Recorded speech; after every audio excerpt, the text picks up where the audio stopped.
Hogstye.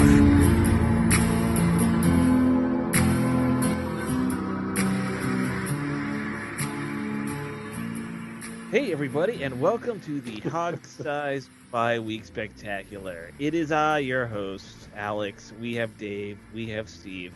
It's a spectacular bi-week. That's what we called these in the first episode, or first bi-week 9 years ago. And that episode was 2.5 hours long. It was, I know. And we had like 3 guests, I think.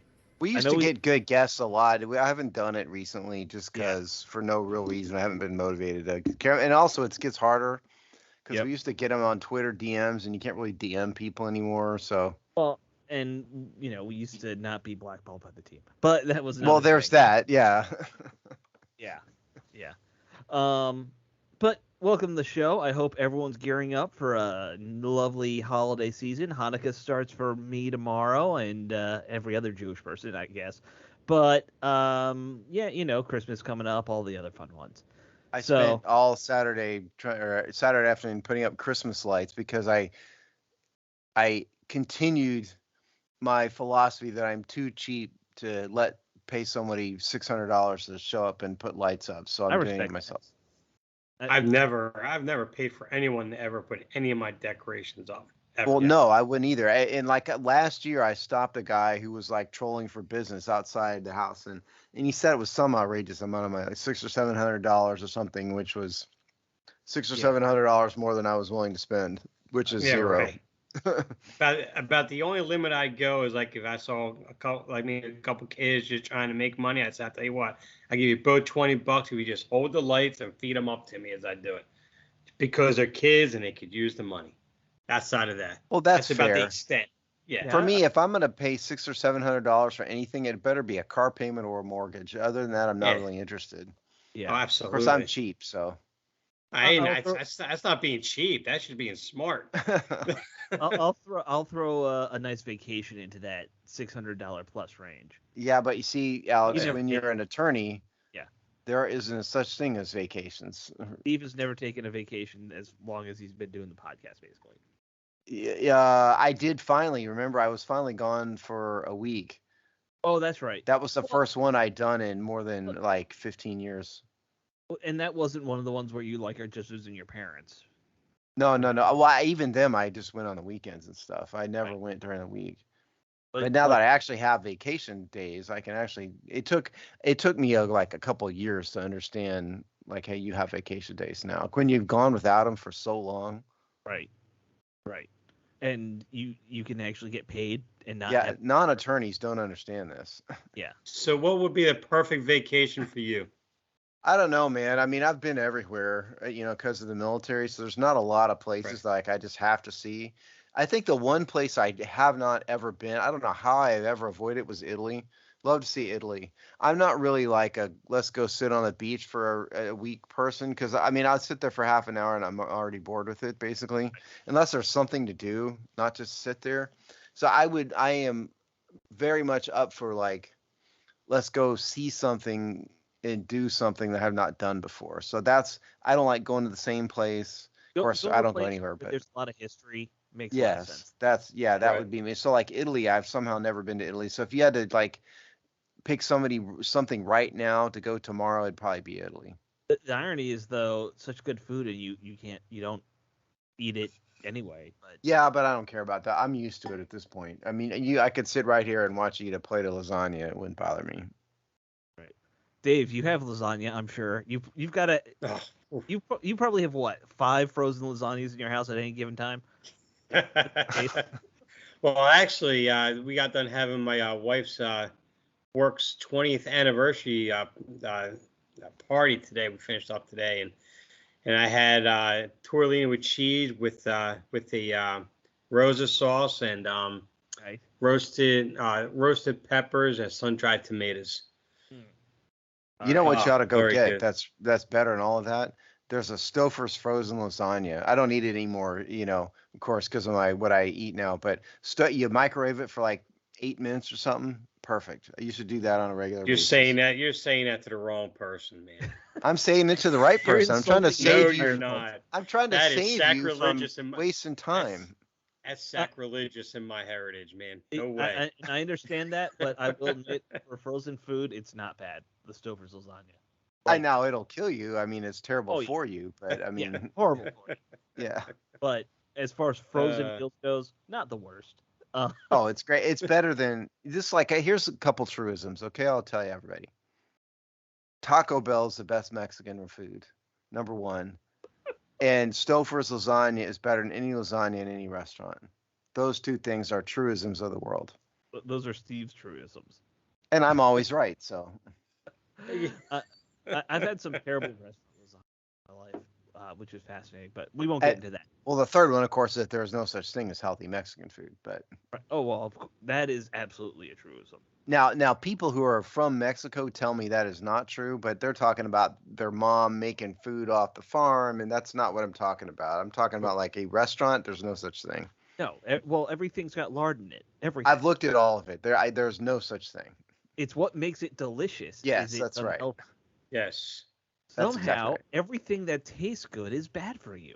I've told you guys my diet rules. The rule, Yep. The second rule is if it tastes good, don't eat it. Yeah. Well, actually, if you have fajitas the right way, they're not that bad for you because it's a flank steak that's smoked properly. I had that when I was in New Mexico, and it was a buddy of mine that was stationed right there. We used to go to his house at least once a month, and he'd have fajitas, beef and chicken fajitas. I was just phenomenal what he did. It was homemade pico de gallo sauce, everything. So I just did something with flank steak over the last weekend because we were playing Miami, so I made Cuban food. I made ropa vieja, and which is just you cook flank steak in a crock pot, let it fall apart, and it looks like rope. That's when it falls apart, it's just stringy. But I then made it into empanadas, which was pretty awesome. So two Mexican. The problem with the fajita is it's got tons of salt and seasoning on it, and that's terrible for you. Well, seasoning not terrible. Salt, yes. Yeah, but most seasoning has a lot of salt in it. Oh, I'm sure you have a pressure cooker, right, Alex? Oh yeah, of course. You drop that stuff right inside there. You're talking about melting your mouth. Wow. Yeah, 2 hours in the pressure cooker. Perfect. Well, I'm thinking crock pot, like a regular crock pot. You say crock pot? Oh, no. I have what's the one that Instapot? I have one of those. Oh, okay, yeah. Oh, the food just melts in your mouth. Yeah. See, but you're talking about stuff that takes hours and hours to do that. No, if it takes more than about 15 minutes, I'm not interested. No, it takes less than 15 minutes to prep. It just sits there for 2 hours. I'm talking about from start to finish, 15 minutes, period. Otherwise, I'm not interested. Yeah, but with the Instapot, though, you throw it in and you walk away, do your chores in a day. I was talking about Alex. I know what I don't know what I don't know what Instapot. I was talking about what Alex does. I know what he does. He's talking about stuff. He's letting stuff marinate and sit and cook all day long. No. Oh, I definitely do that too. 15 minutes, period. The Instapot, maybe. I made the whole. It was literally just chop up some onions and peppers, throw them in a pot with the steak, and some wine and tomato sauce, and it just you hit an on button after that, and then you come back 2 hours later. But did it take 2 hours? Did it take more than 15 minutes? Of work? No, total from start to finish. Of cooking time, yes, it takes more than 15 minutes. Yeah. Then I'm not interested. Yeah. Well, you're not interested anyway. You would only do boiled chicken for the rest of your life. Something like that. Yeah. It's slightly. All I know, Alex, you have me salivating over here. That's all that matters. Beef is actually can be good for you in limited quantities. You can't eat a ton of it, but beef is good, and some of it is. Flank steaks are pretty lean generally. So. Well, you also have to have like the high quality stuff that they didn't raise it on hormones and chemicals and stuff. You have to find that too. Which is not what I bought. I went cheap and bought it at Shoppers. So. You got high fat. Yeah. Yes. Yeah, shot up. I may have even looked for like good marbling, which. Welcome to the diet hour on the Hog's Diet. Well, it's the bye week, and we're 4-20. I don't know. We could play one of Sean Conti's, fantasy games again if you want. Yeah, I could go down the basement and find Cards Against Humanity. We could just try that again. I could do a Kermit the Frog routine. Yeah. All right. Why don't we Well, do we even want to talk about the getting Yes, up? of course. Yes, you have to make yourself do it. Yes. All right. Can you find the stats? The sad stats. Of course I can. Do you think I don't have the stats? Let's It see. was a lot The to a little. sad stats. Okay. No happy So stats. the score for those of you who've forgotten was 45-15 Miami. Sam Howell was 12 for 23, 127 yards, 1 interception, no touchdowns, 3 sacks, 50.5 quarterback rating. Brian Robinson Jr. was the leading rusher, 7 for 53, long of 29. And for those counting, that means he was 6 for 24 for the rest of the game. Antonio Gibson was 10 for 35, Chris Rodriguez 7 for 29. Leading receiver was Curtis Samuel, 4 for 65, Antonio Gibson 4 for 37. And sacks, of course, 0 again. Leading tackler was Cody Barton with 11, 5 solo. Jamin Davis and Jartavius Martin and Kendall Fuller also all had 5 solo. Cody. And because I want to torture you, the Dolphins, Tua Tagovailoa was 18 for 24, 280 yards, 2 touchdowns, quarterback rating of 141. Devon Arcane was the leading rusher, 17 for 73. Tyreek Hill, 5 for 157 with 2 touchdowns. Jalen Waddle, 5 for 52. And we are going to play the Tressway game today because it's just fun. So, the Tressway game. Tress was 5 for 214 yards. Did he out? I should have asked it before without giving the yardage. Yes, I blew it. Okay, I blew the Tressway game. No, he did not beat them. No, but he got kind of close because it was very close. The total rushing yard was 138. The net passing yards was 107. So that gives us 245. So he didn't outkick the offense, but he was close. Sorry, but we haven't done it in a while. I blew it. He was one punt away, like one more punt, and he would have covered it. Just take away that interception and give it into a punt, and he would have covered it. Yeah, exactly. Maybe That's... we should count interception yardage for Tress. No. He's got to punt it out, man. No. Yeah. That's not the way the game plays. This game is played. Fine, we'll stick to the rules. The rules of our made-up game.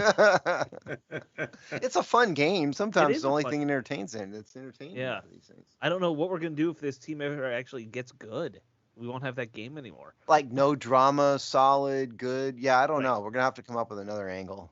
Yeah. We wouldn't be used to like a team that is consistently not embarrassing and is competent. Yeah. Yeah. By the way, so I was chatting with Robbie on Twitter, and just like back and forth about old pal Robbie Duncan. Robbie, and I mentioned how we've been doing the show for 9 seasons, and I did the quick math. The team is 60, 81, and 2 since we started the show. That is a .425 or .424 winning percentage. I'm most impressed they had 2 ties. Yes, 2 ties in 9 years. Not one, 2 ties. Yeah. Yeah. So that's depressing. Yeah. We were so excited when we started this, remember?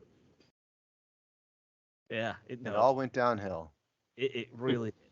I remember, I think the first column I wrote was about like the dawning of a new era with Scott McLuhan. Yeah. Well, and they had a winning season the first 2 years we did the show. But they've never been good in 9 years. They've never been good in 9 years. No, not good, but they had 2 winning seasons. First 2 years. Is that it? And he had some glimmer of hope along the way. Yep. Like a dim light bulb.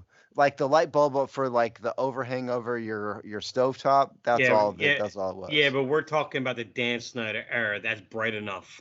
Yeah. Any bright is probably better than Exactly. So I don't think there's anything good we can really take away from this last game, other than saying maybe thank you to the Dolphins for being nice and not just trying to put 100 points up. They really did take their foot off the gas in the second half. For sure. I mean, they benched everybody and ran the ball 20 times in a row. I don't think there's anything good, but there's stuff to talk about, and so that's why I wanted to make. In all seriousness, why I want to make you guys do this, because and let's keep the offense, because I mean we did a Sam Howell poll, so we'll kind of blend that in. A lot of offense today, yeah. But defensively, I mean, Dave, you kind of covered it a little bit in your column, but it was the subject of your burgundy and gold reaction. your theme was they made a change and the results are the same, which is Right. true. But I'd like to The point results out might have been that a little worse. some of the things we said in the game preview were do not play man to man on Tyreek Hill. What do they do? Not only do they play man on Tyreek Hill, they put the likes of Quan Martin, Right. the worst of the bunch, who's the bust of a second round pick. And what happens predictably? Tyreek Hill touchdown. This coaching staff is stupid. I don't know what else to tell them. How many times did we see they're playing single high safeties? Yep. They don't have two safeties back. I don't understand what this coaching staff is thinking, but also these players aren't good. Okay, that is not on the coaches. When the players aren't good, they have to share some blame as well. So, Well, the one aspect I give for coaching though on that side, because I agree. I mean, they're just not good, and that's not on coaching. But in 4 years, you need to recognize that these players are not good, and you need to make the right picks, like a Christian Gonzalez instead of an Emmanuel Forbes, to get yourself a corner out there that can take on these number one receivers on these teams. Oh, I think I they're both mean, at fault. Don't misunderstand me. I think sure, they're both at fault. yeah, But ironically, both are Ron Rivera in this case. Yeah. well, yeah. But yeah. who would think you're going to put one of the most dangerous, you're going to cover one of the most dangerous receivers in the NFL Right. with a second round rookie who's not been good? Who thought that was a great idea? And now I will say we don't know if he'll ever become a better corner, but like That was not the time to test it out. no, Right. definitely. Two things on that. One, yes, you should absolutely have your best guy covering Tyreek Hill all game long. I don't know I who don't. that is. That's part of the problem. Well, I mean, Probably be Kendall Fuller by I default, but he guess, got burnt yeah. too, I was gonna say, is it Cam Curl? But Cam Curl's not gonna be able to do it. No, he's a safety anyway, so. He's a strong, and he's a much more of a strong safety.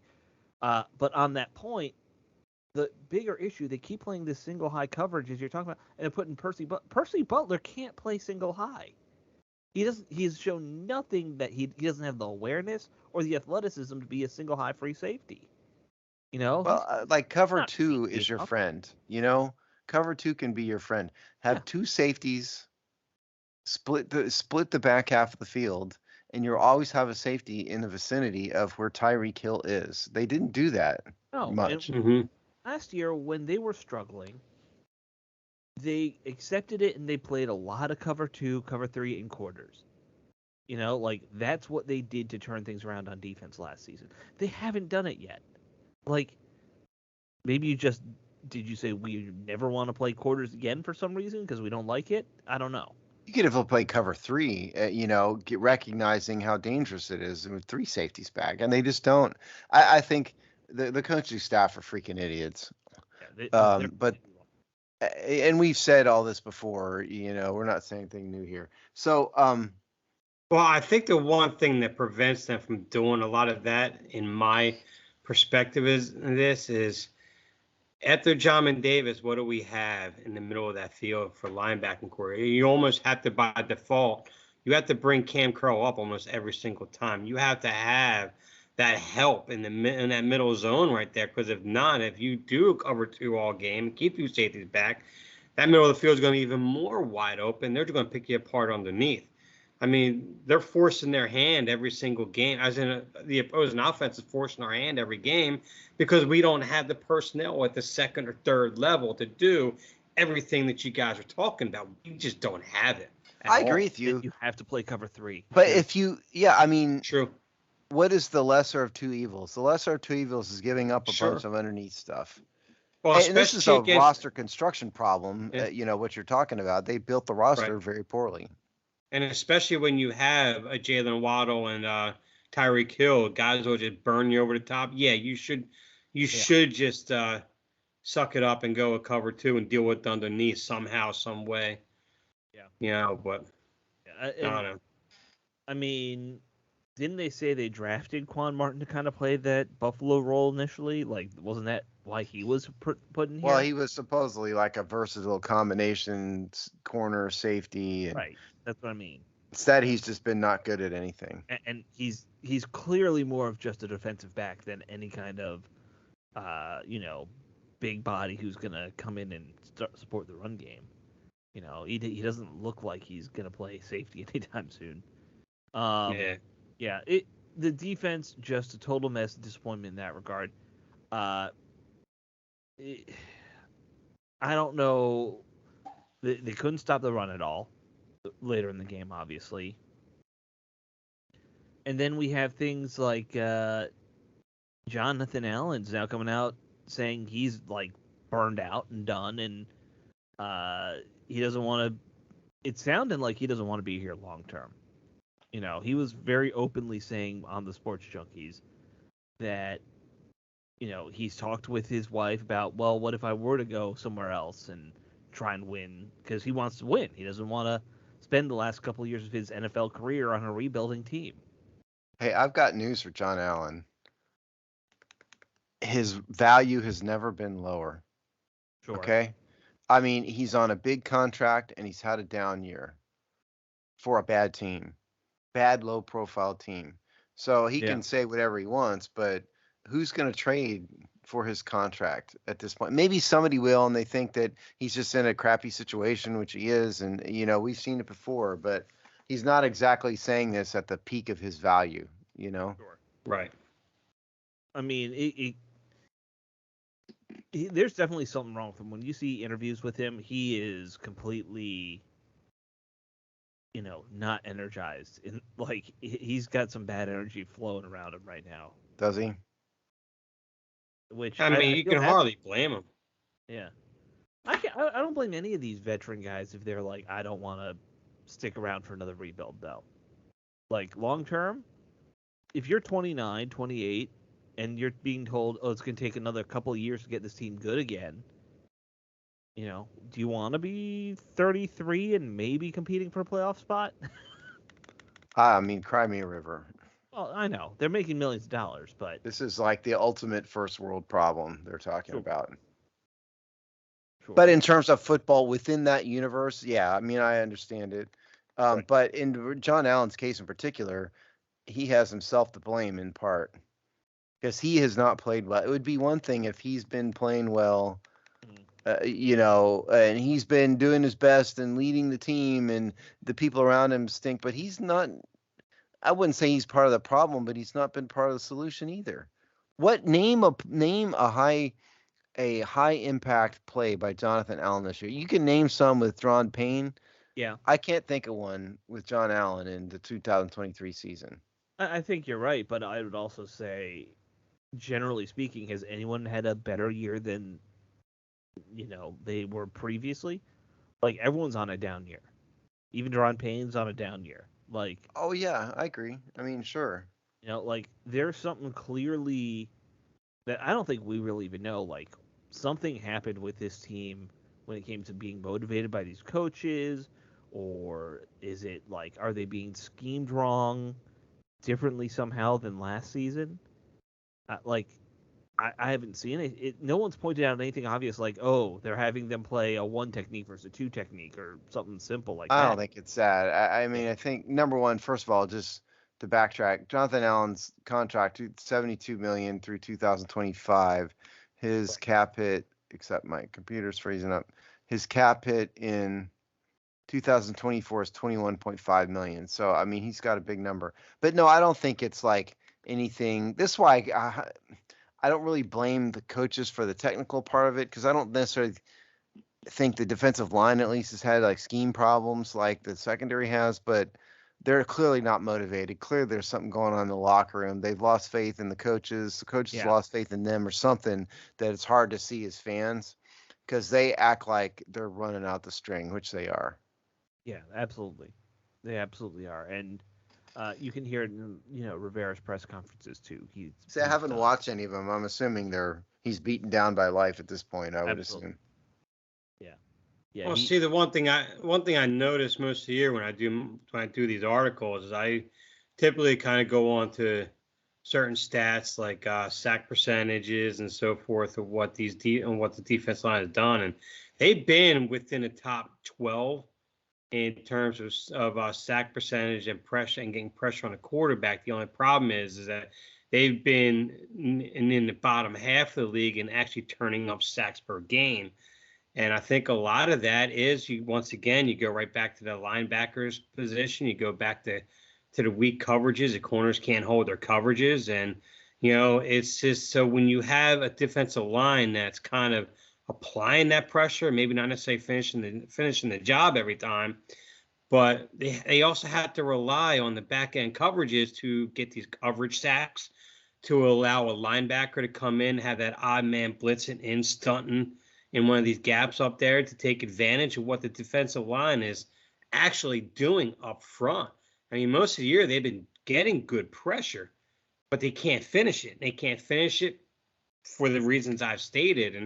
And that's demoralizing. You're sitting there and you're going through the whole year doing just that, and you have no help. And then you have the coaching staff that just isn't doing anything defensively to adjust to those weaknesses. And it's just, I don't know. It's just a ripple effect from that point on. They've also, and even before they traded Sweat and Young, they never had a true speed rusher on the front four. They never had a true dog. Speed, but they never had that true dog. Like a Nick Bosa, a guy who could just dominate off the edge. You can move him inside, left side, whatever. But they never had like a Brian Arakpo, a guy who could just get to the quarterback in, a second. True. So let's talk about some pass rush numbers. So they are right in the middle of the pack in blitz percentage. It's 27.2. It's like ranked 14th. And so then their total, what Pro Football Reference calls the total pressure percentage, which is quarterback pressures plus sack plays per drop back. So that is there at 19.6%, which is 30, which is 25th in the NFL, and that so they're not getting a lot of. They're not, and a big reason for that. They are actually doing fairly well in sacks. They've got 35 sacks on the year, which is 4 or 5, which is 11th. I think that's 11. Yeah, 2, 3, 4. Yeah, it's 11th, and but like their hurry percentage is a little low. Quarterback knockdowns is low, so their total pressure percentage is bad compared to other teams. So they're not getting it done. No. Well, I mean, it's clear they're not getting it done. And we know they're not getting it done in the secondary. They're not getting turnovers. There's nothing they're doing right on defense. They also have a lot of missed tackles. They've got 78 missed tackles on the year, which is 10th highest in the league. So 10th from 10th worst. There's a lot wrong there. I mean, and I think we're honestly talking about more than just the last game. We're talking about in general. I'm talking about the whole season. I mean, that's yeah. So if we're gonna start talking about the whole season, I think we could also talk a little bit about the offense. And let's be honest, it's time to start talking about the off season and rebuilding this team, because that's clearly where they are at this point. So the offense, obviously, the rest of the season's about Sam Howell. And, Steve put out a poll. Let's get to this part first, because I think it's a good jumping off point to talk about how Howell has been and what we think long term. So Steve put out a poll. We had a pretty good turnout, 276 votes on it. Assuming Washington has a new GM and coach next year, and assuming that they have a top 5 pick in round 1, would you be in favor of them drafting a QB with that pick? Flat out, yes, 8%. Yes, but also keep Sam Howell, 20.7%. No, Sam Howell's the future, 24.3%. And no, draft another position, 47.1%. It was you had the numbers wrong. It was 8% to yes, dump Howell, 21% yes, but keep Howell. That's what's showing up on my screen, Alex. Mine says 20.7 when I really looked at it. Oh, I thought you said 27. Oh, no, 20.7. Okay, whatever I'm looking at, it's rounded out. Okay, yeah. Yeah. Sorry, I heard you wrong. It's okay. I was going decimal places here. I thought you said 27. It's No, not no, 27. that's fine. So In I noticed the first comment, some there were a genius lot of saying, asshole well, comments. saying, yeah, it's a bad poll. Look, Sig South What's wrong with MD. them? This is That's fine. not science, okay? This is entertainment. Right. We are not trying to design a scientifically valid poll. I know how to do that too, genius. This is simply to take a swag at how the fan base feels, and that's it. So relax, Mr. Sig So South MD. I would say I was actually surprised that the fan base is still overall very positive I about really was. it. I'm still more. I'll tell you because I did vote also just to see the numbers because that's what you got to do. Yeah, yeah. I am in the. I would if you're in the top 5, I would absolutely consider drafting one of those top 2 quarterbacks if they're there. But I would keep Howell. No matter what, I would keep Sam Howell for another year. One, because I'm a firm believer in not starting rookie quarterbacks at this point. Let them sit on the bench at least for part of the first season. 2, see what you have in Hal, and you'll probably get more value for him as a trade option mid next season than you would in the draft. Yeah. Just to combine strategic reasons. Yeah, combining some numbers. Yeah. The folks who were willing to draft a quarterback in the top half of round 1, top 5 of round 1 was really 29%. Some combination of dump Hal or keep Hal, 29%. And my fourth option was probably poorly worded, but I ran out of characters. Yeah. So, but the combination of so we're sold on Sam Howell versus just what I should have said is just draft BPA. Instead, I said draft another position. Yeah. But that's kind of that group is all in there. And so that is 71%. So 71% of the Twitter fan base who saw our poll is still on the Sam Howell train. I don't really understand it personally. So a couple comments. At Sacred Fandom, I get the temptation to go for a quarterback. The issue is we are just outside of the draft spot to get the elite quarterbacks. Even if we drafted one, they would be running for their lives, just like Howell. Can't disagree with that necessarily. A lot of these are O-line, Reginald Skinner, who's I think is a senior. Yeah. Can't run or pass out O-line. Need 5 new starters. Fair enough. Somebody's on the BP. 4. I think if you kept maybe cost me another year. I don't keep 4, fine. And it comes some of these people are still stupidly on the BPA train, which I don't understand. It's the weird cult of Marvin Harrison Jr. that I've noticed on Twitter. It's a name, it's a name. There's a guy named Just Your Average Fly Guy. Yeah, he's a regular guy. Oh, is he? Okay. Yep. He says, I'm 1,000,000% rolling with Sam. Okay. That's a lot. Yeah, feel free. That's a lot %. Here's kind of where I would land on it. Hog Manders at Washington Warhawks. If you have the chance to get Caleb or Drake, maybe. Otherwise, build up that line. That's probably where I would fall on this. That's where I would be too. And by the way, even if they don't get those guys and they do go O-line or tight end or something, to help the offense, I still think new coaching staff, draft a quarterback in the 2nd round, draft one in the 3rd round. They should be able to. You should have a backup plan at quarterback, regardless of Sam Howell. Dave, you've been strangely silent. Well, I was just waiting to jump in. That's all. Go ahead. But there was one comment by Shannon Marshall that I kind of resonate a little more towards is the Jets drafted a quarterback 2nd and 3rd overall and missed on both. Colts refused to upgrade the O-line to help Luck, and he got battered until he retired early. Even look at Anthony Richardson right now. He wound up getting battered and was gone for the year this year. And so drafting a quarterback is a crapshoot, but no one will succeed if you don't protect them. And and right now our offensive line is in such a shambles right now. We have no left tackle. We have no right tackle. We barely have a left guard. a center, you'd be better off just putting the ball on the ground and the quarterback just grabbing it at this point right now. Yep. I mean, it's just, and Cosme is the only real guy that I think has some potential for the line in terms of right guard. But outside of that, world beater potential, just decent. Right. It's that he's the least worst of the bunch, to say it like right. that. Him, and then I'd say Leno's next on that list. Yeah. Yeah, but that's a low bar for both of them. But I mean, right now, if you draft a quarterback at that position, you have got to hit your 2 early second-round picks in starting offensive linemen. You have to hit on that. But then when you do that, then you haven't addressed your linebacker position. You need another edge rusher now. You got to find that corner. People don't realize how many holes we have on this team. That's why I think, you know what? Go after the trenches early, get that kid from Penn State or from Notre Dame, and trek on to the second round. So here's my counter to that.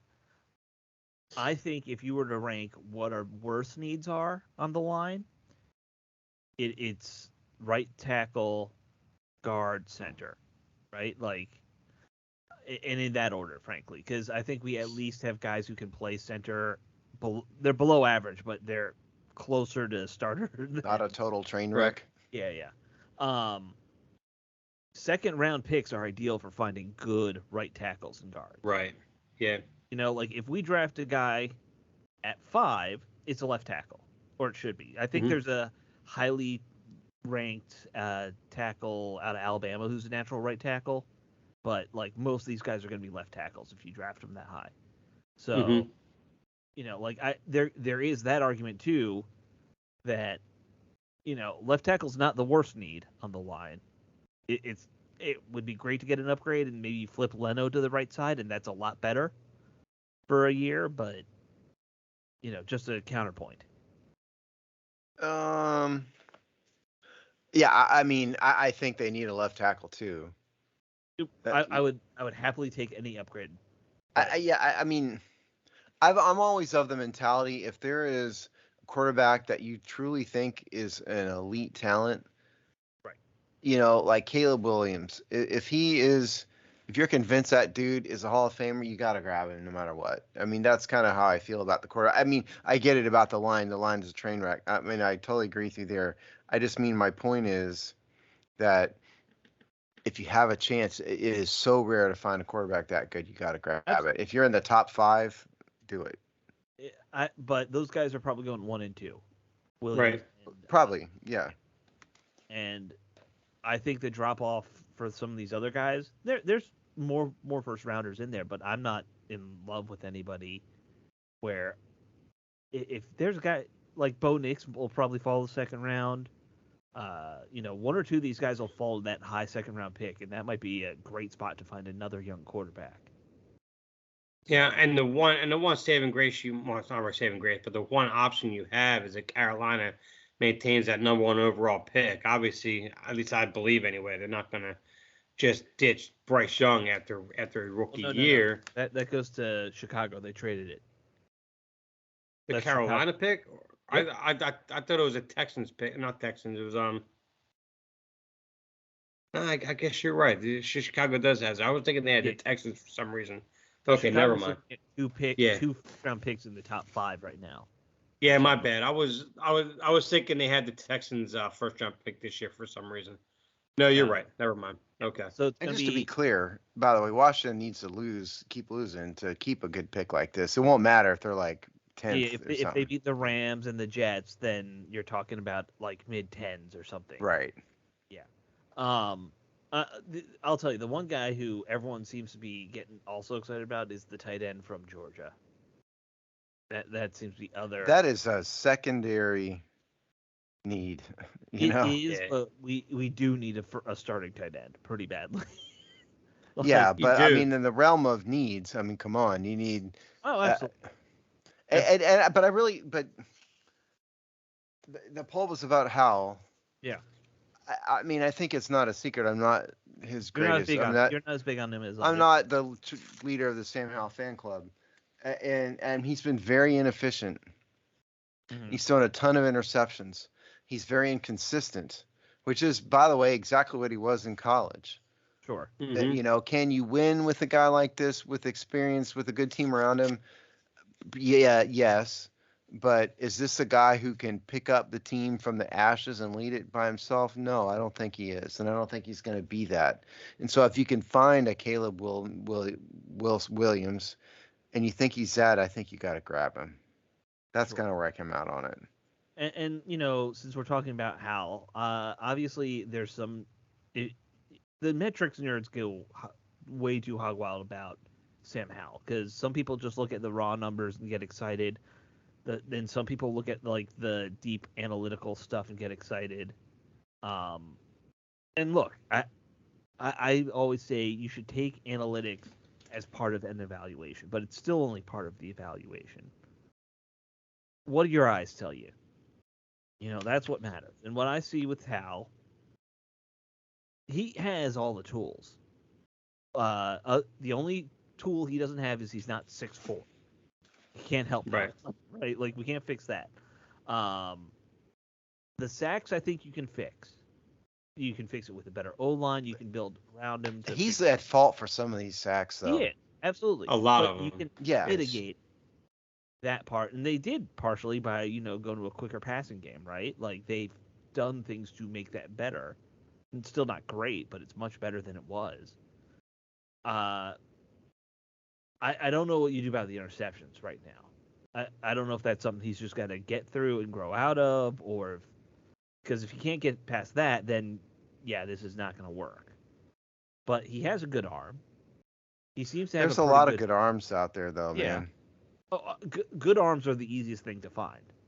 I mean, I guess my point. I mean, I get that the fan base has been starving for a quarterback. Sure. Starving for one, and that's understandable. But I mean, I just don't want people to get so married to this guy, because I don't think he's what you think he is. Is he a decent quarterback? He might be, but I don't think this is not a Hall of Fame quarterback. No, I don't think he's a Hall of Fame. I think his ceiling is to be Kirk Cousins-esque. Like, he could be borderline Pro Bowler a couple times, that level of thing. Hopefully minus some of the extreme nerdiness, but yeah. Yes. Yeah. Let's avoid the weird side of Kirk Cousins with the cooking in tinfoil and all that. Yeah. I don't know about that, but I mean, stop talking about your process when you get blown out. Let's start there. Yes. That's also. Yeah, I think I think and when I wrote this article, the one thing that StatHead on Pro Football Reference uses is this success pass rate. I didn't know much about it, so I kind of read into it, and he's sitting at 43.9%, and what that calculates is your successful pass completions you make that gain your first down off of second and third downs and so forth. And when you look at guys and people want to compare him to, like, say, a Dak Prescott or a Russell Wilson, when you looked at them, their success rates were comparable or much higher than what his was.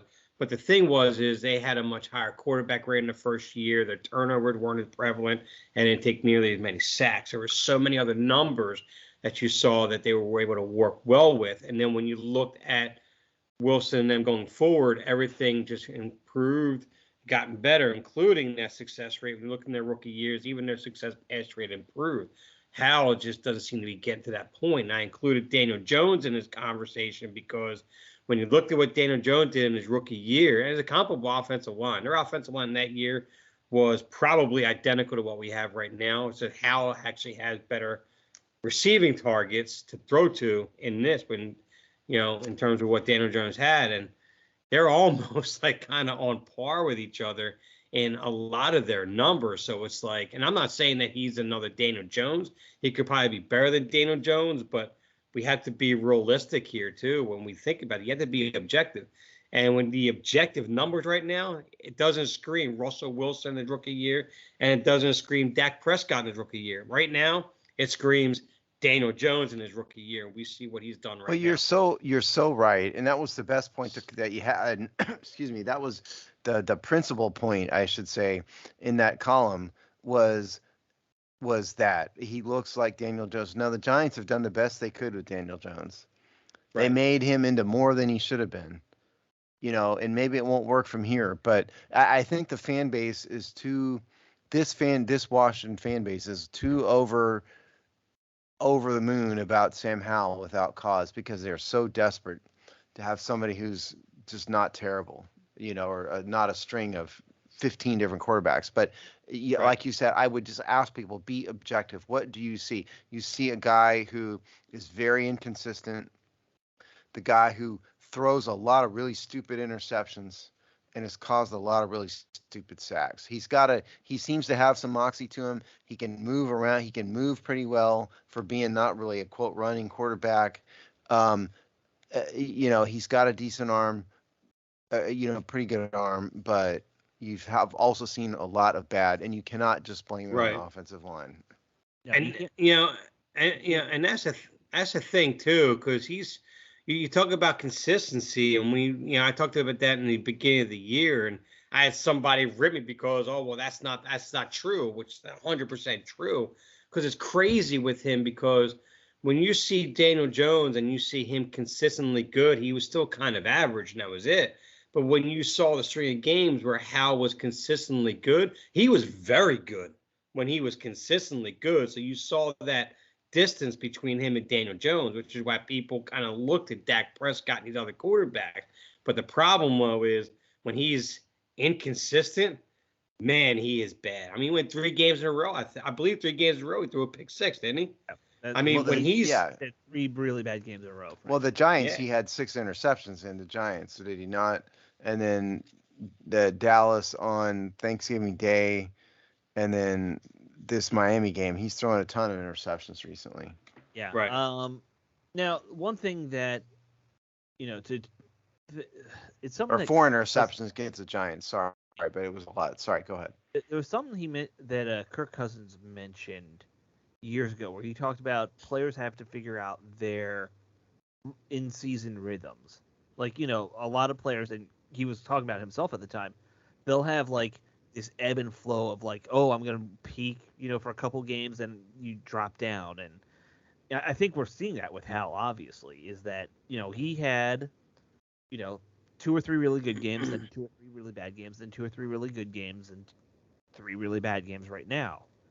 I will be interested to see the rest of the season.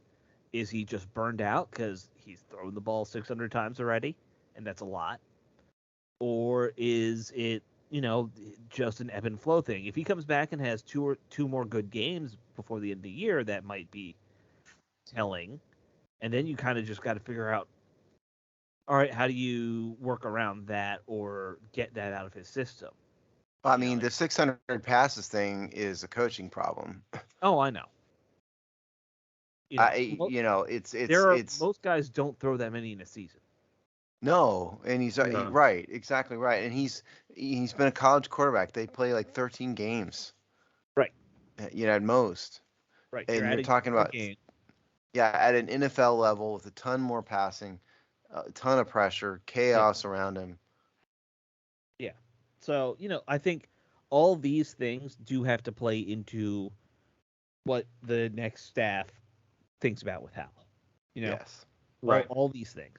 And there's some good, there's some bad, like we've said. I don't think anyone, no one sitting here saying he's not an NFL caliber quarterback. He's just not be elite. Right. Yeah. And by the way, before I forget, we heard from our old friend Joe Jacoby.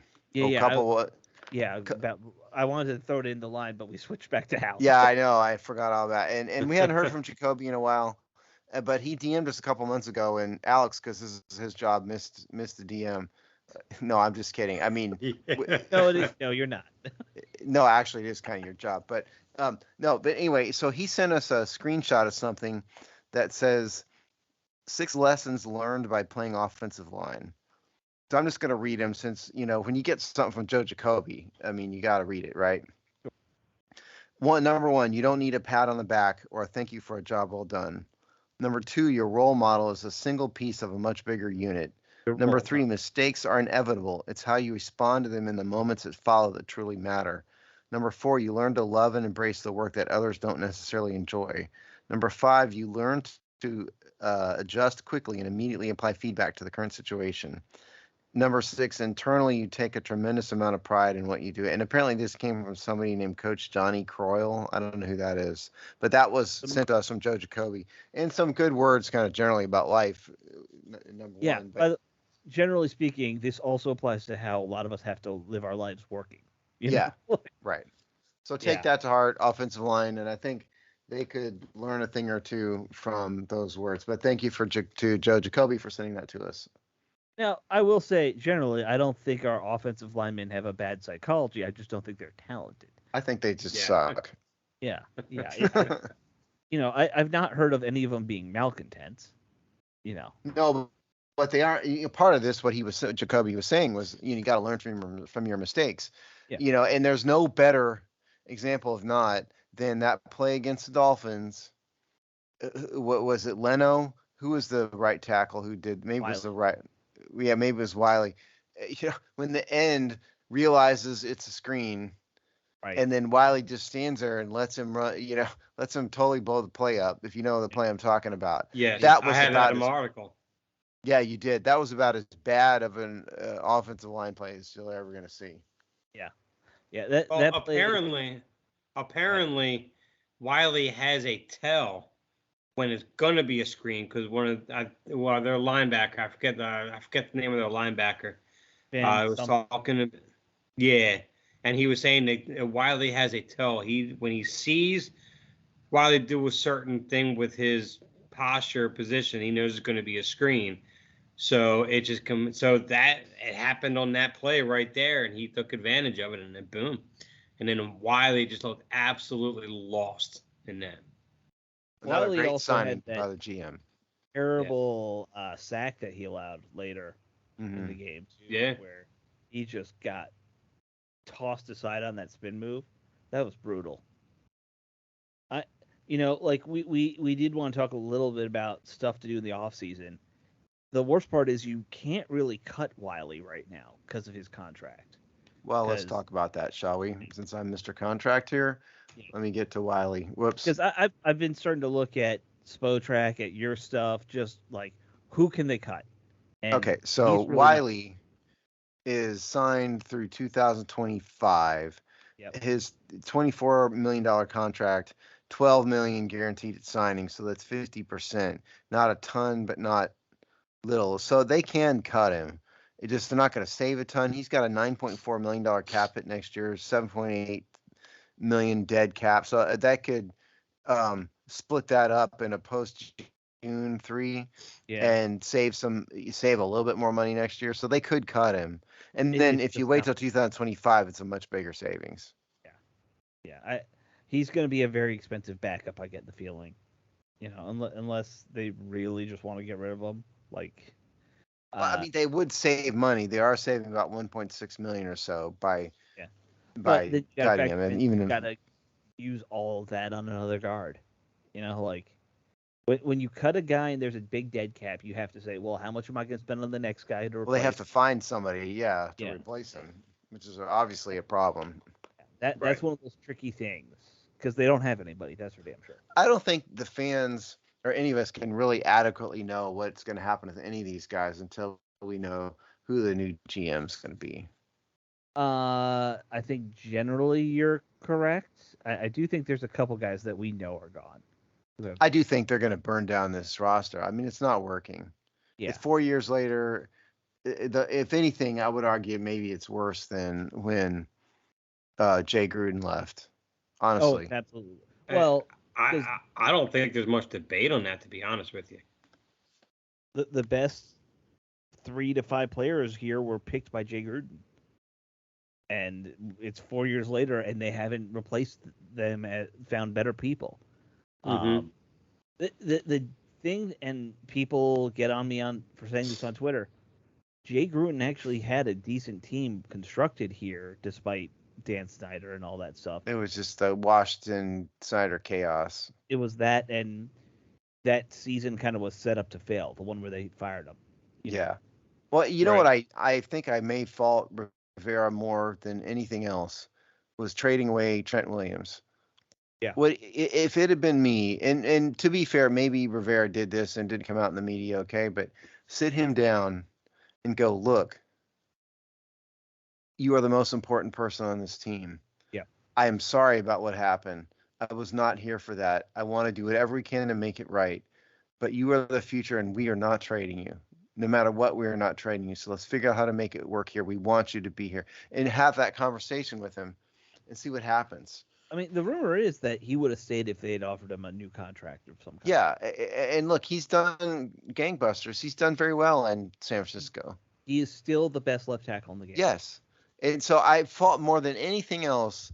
I fault Ron Rivera for that. I fault Ron Rivera for a lot of things, but that was the wrong move from the. It sounded like Rivera just went, you know what, I'm done with it, get out, and that's the end. Well, don't forget what Ron Rivera said, and he even insinuated this towards Trent Williams too, is that everyone has to earn their spot on this team this year. What does that even mean when you talk about someone like Trent Williams? Didn't Trent Williams already earn it? Yeah. I mean, come on, man. You're talking about the best left tackle in the game. You know, I mean, if you want to make a comment like that, you make a comment and say, and you earn a spot on this team like someone like a vet like Trent Williams has, who's our future going forward. Yeah. I mean, it's not complicated. It's not that hard. Yeah. But I mean, I can't really fault him for like Brandon Scherf leaving. Although again, you could have sat down with him too and said to have the same conversation. But like Scherf left as a free agent, so okay. But he wanted money that they don't want to put into him because he was injured every year. Yeah, right. But Williams in particular, I will go down with that one. Oh, they're forever. If you want a mental exercise, we can't do it now because we're already getting up on time. But sit down. Think of every single move that Ron Rivera's made on the O-line over 4 years, and ask yourself, at any time, has he replaced a lineman with somebody better? Because the answer is no. Every single move, they get worse. It's amazing. Just like the year they drafted Cosby, they had 10 draft picks that year. 10. They drafted one offensive lineman, and the year prior to that, they were ranked in the bottom third in every statistical category across the board. Yeah. I mean, it's like, come on, man. Would anybody care to take a stab at guessing how many games Brandon Scherf has missed since he left Washington? Because I have it in front of me. I don't even want to guess. I don't think he's missed any. How many? It's been 2 seasons. He has not missed any. Dave had it right. Oh. Yep. Not missed a single game. Yep. Crazy. All right, so we're talking about who's the future here when Rivera is gone. So they announced where guys are in the Pro Bowl voting right now, and there's one Washington player who's number one in his group, position wise. This was like a list of every position's top 10 yesterday. So the number one guy, are you ready? In his position group, that is a Washington Commander, Terrell Burgess for special teams. Honestly, I'd forgotten that Terrell Burgess was even on the team. Yeah. So that's our number one. So the other names, guys who are in the top 10 of their group. Cam Curl's the 4th best strong safety, according to. No, he's not. He's not, but this is Pro Bowl. I know. I'm just riffing on. He's a good safety. He's not. I don't know top. Strong safety is also becoming a very undervalued position lately. Jonathan Allen is 8th at defensive tackle right now. No, that's a name. That's a name pick right there. I agree there. Antonio Gibson, 8th as kick returner this season. What? Yeah. He's returned 3 kicks this year, I thought. That's about it. I know. We got to get. I'm going to pull some Antonio Gibson kicking numbers here. Right. And then Sam Howell is 10th in the quarterback group. And that makes no sense at all. No. He shouldn't be in the top 15 right now.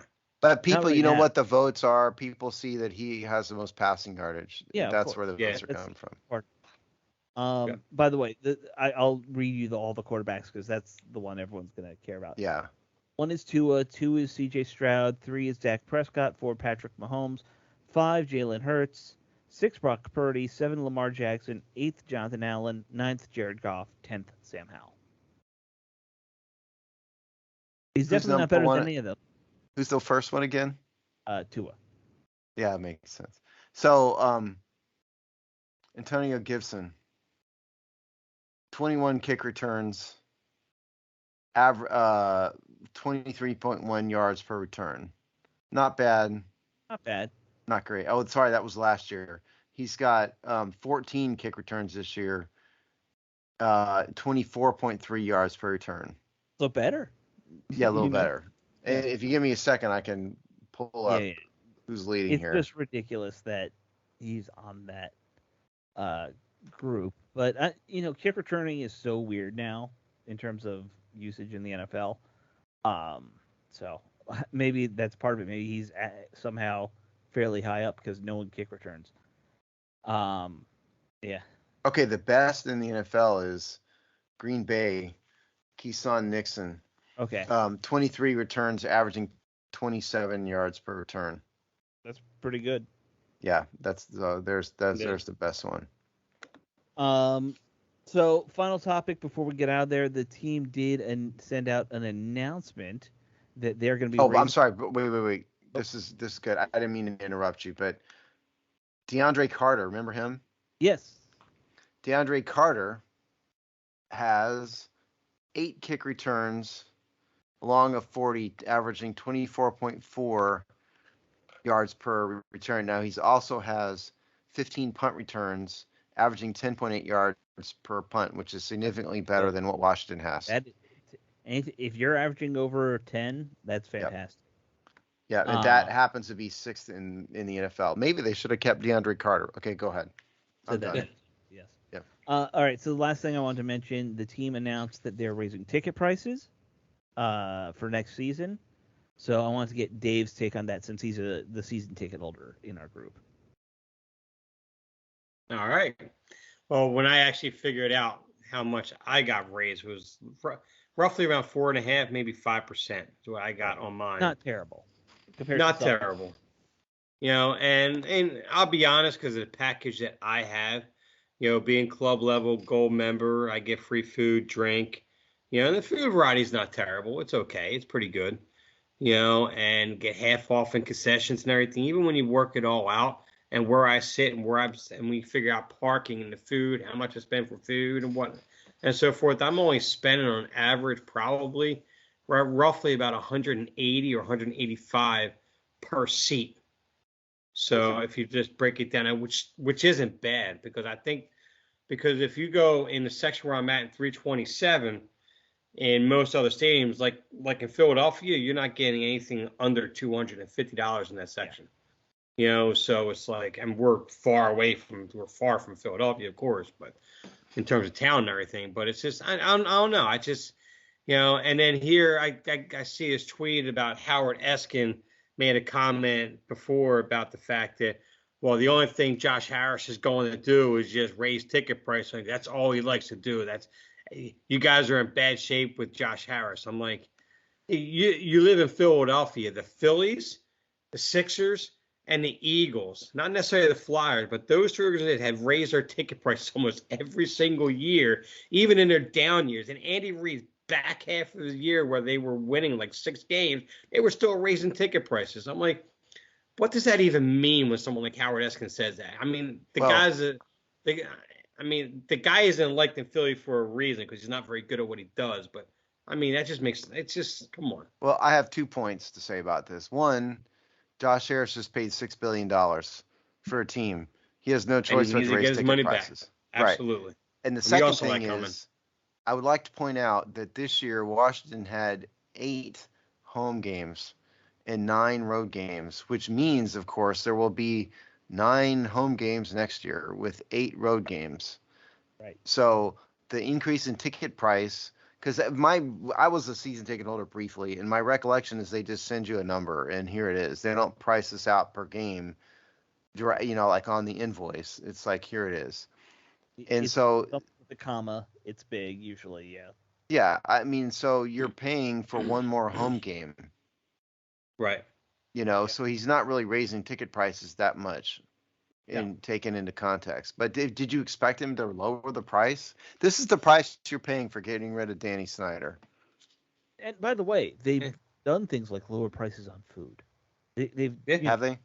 yeah, in certain areas. I mean, that's part of what that whole gold membership is to help lower the prices on food and stuff like that. Yeah, So, because Dave, I get 50% off. Are I you get gonna do 50% it? off. Yeah, I'm gonna be renewing. Yeah, You're absolutely. gonna renew? Okay. Yeah. Yeah, the only thing Dave probably regrets is he didn't get those sweet free fan pins that they gave out last game. I saw a picture of them. I was like, yeah, I didn't miss anything on that one. You No, I also know. could have got 50% off of nachos. Who could miss that up? Who could miss that? Yeah. And in fact, speaking of last game, you said there wasn't much good out of that game. Well, someone buying my tickets was a good thing that came out of that game. Did you transfer it to somebody whose address was I Love Miami? You know what? It all happened through SeatGeek. They bought it. They took it and they went to the game. So I don't know. Don't care. I got my money. At least you got your money back. You don't know if it was Yes. the two fans who were brought on the field for like that one of those intermission like fan singing contests. Did I see right that Washington brought Miami fans down for that? That's what I was getting to. Dave, that should have been you. How does that happen? Yeah, right. That could have been me. Yes, you're right. Yeah. How does that happen? Well, I mean, when your stadium's overrun by opposing fans. Yeah, but it's not a monetary contest. What was it for? It was a singing contest for something or other. Did they give him money? No. It's usually just bragging rights or something. Yeah, so just go pick someone else. The seat you picked was a Dolphins fan. Pick somebody in Burgundy. Yeah. You wearing aqua pants? No. I get it. If it's a monetary prize or something, you got to be fair, and whoever it is. But if it's just bragging rights, don't bring the Dolphins fan over. It might be a swag bag, but is the Dolphins fan going to want a Washington swag bag either? Right. Of course not. Probably sell it on eBay tomorrow. Yeah. Oh, I did you guys hear the clip of Ron Rivera talking to McMichael? I haven't heard any clips of Ron Rivera at all this year. Because it was funny, kind of sad and funny, really. He was talking to McMichael, and he's sitting there going, "Yeah, I was watching a game film this week, and I'm seeing guys go this way and guys go that way. And man, you guys gave me a headache trying to study your game film coming in this week." I'm like, and then I think it was McMichael that turned around and said yeah, it's like a home game for us around here. It was all on hot mic. I'm just like, man, this is pretty bad. Well, he's got to be used to it. He did coach here again. Yeah. Another ex-Washington coach from the 10 years ago having success. Just wait for week 18 with the Dallas Cowboys coming into town. Ugh, yeah. The only nice thing is the Cowboys will probably rest their starters by then. Depends on if they're competing for seeding. Yeah. Well, let's not forget week 17. San Francisco comes to town first. Yeah, they're not going to travel all that well, though. I wouldn't think. They travel very well. There were a ton of fans in Philadelphia. Oh, were there? Okay. Yeah, absolutely. I mean, the irony is Washington fans travel well. They don't come here. Yeah. Yeah. So, all right, that should wrap us up for this bye-week spectacular. I'm sorry if it wasn't up to your expectations. We did have to cancel the fireworks, guys. It's my fault for ignoring guests for the past year and a half. I keep telling myself we'll start tracking them down again. Yeah. All right. We will talk to you all next week. Go out and do your Christmas shopping. That's the one nice thing about a late bye week. You can get out of the house. That's true. There you go. All right. Y'all take care. All right. Take it easy.